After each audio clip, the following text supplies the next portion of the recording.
উটকে মহান আল্লাহ তাআলার নিখুঁত সৃষ্টি হিসেবে বর্ণনা করা হয়। পবিত্র কোরআনে কারিমের সূরা গাশিয়ার ১৭ নম্বর আয়াতে বলা হয়েছে, উটের দিকে তাকিয়ে দেখেছ কিভাবে তাকে সৃষ্টি করা হয়েছে।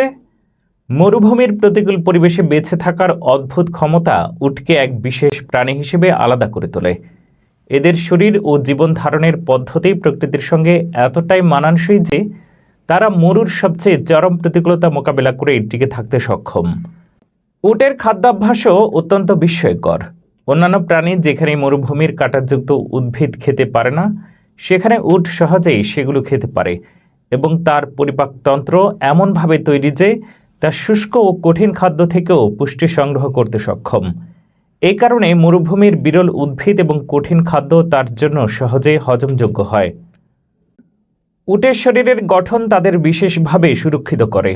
এদের গায়ে পুরু ত্বক এবং মোটা লোমের আবরণ থাকে, যা শরীরকে রোদে পোড়া থেকে রক্ষা করে এবং রাতে মরুর শীতল আবহাওয়ায় উষ্ণ রাখে।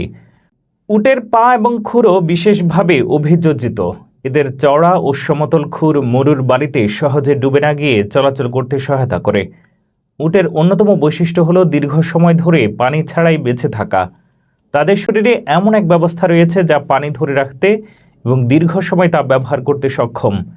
উট সাধারণত পানি পান করে শরীরের প্রতিটি কোষে সঞ্চিত করে রাখে, যা তাদেরকে অনেক দিন ধরে পানি না পেলেও বেঁচে থাকার সুযোগ দেয়।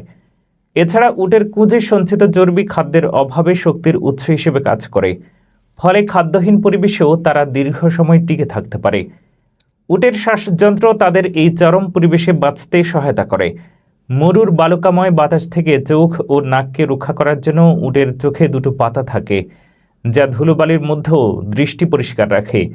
নাকের ভেতরে বিশেষ পর্দা থাকে যা মরুর বালির ধূলিকণা থেকে শ্বাসতন্ত্রকে রক্ষা করে এবং অতিরিক্ত পানি হারিয়ে যাওয়া থেকে শরীরকে সুরক্ষিত রাখে। উটের ব্যবহারিক উপকারিতাও প্রচুর। মরুভূমির বাসিন্দাদের কাছে উট পরিবহন, খাদ্য, দুধ এবং কাঁচামাল সরবরাহ করে। উটের দুধ অত্যন্ত পুষ্টিকর, যা অনেক গুরুত্বপূর্ণ পুষ্টি উপাদানে ভরপুর। উটের মাংস খাদ্য হিসেবে ব্যবহৃত হয় এবং বিভিন্ন দেশে বেশ জনপ্রিয়। উট প্রাচীনকাল থেকেই বিভিন্ন সভ্যতায় গুরুত্বপূর্ণ ভূমিকা রেখেছে। ইসলামের ইতিহাসেও উটের বিশেষ গুরুত্ব রয়েছে। হজরত মুহাম্মদ সাল্লাল্লাহু আলাইহি ওয়াসাল্লাম এবং তাঁর সাহাবীদের জীবনে উট ছিল অবিচ্ছেদ্য অংশ। উটের ব্যবহার মূলত আরবের মানুষদের জন্য বাণিজ্যিক ও যাতায়াতের ক্ষেত্রে ছিল অপরিহার্য। উটকে আল্লাহ তাআলার নিখুঁত সৃষ্টি হিসেবে বিবেচনা করা হয়, কারণ এর সমস্ত শারীরিক গঠন এবং অভিযোজন পরিবেশের সঙ্গে এমনভাবে সম্পৃক্ত যে তা সৃষ্টিকর্তার অসীম জ্ঞান ও ক্ষমতার প্রমাণ দেয়। পবিত্র কোরআনে উটের উল্লেখ রয়েছে, যেখানে মানুষকে প্রাকৃতিক সৃষ্টির দিকে তাকিয়ে তা থেকে শিক্ষা নেওয়ার আহ্বান জানানো হয়েছে।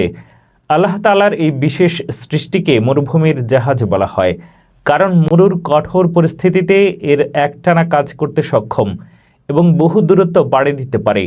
উটের অনন্য গুণাবলী প্রকৃতির প্রতি শ্রদ্ধা ও সৃষ্টিকর্তার মহিমায় স্মরণ করিয়ে দেয়, যা তাকে সত্যিই আল্লাহর এক নিখুঁত সৃষ্টি হিসেবে অনন্য করে তোলে।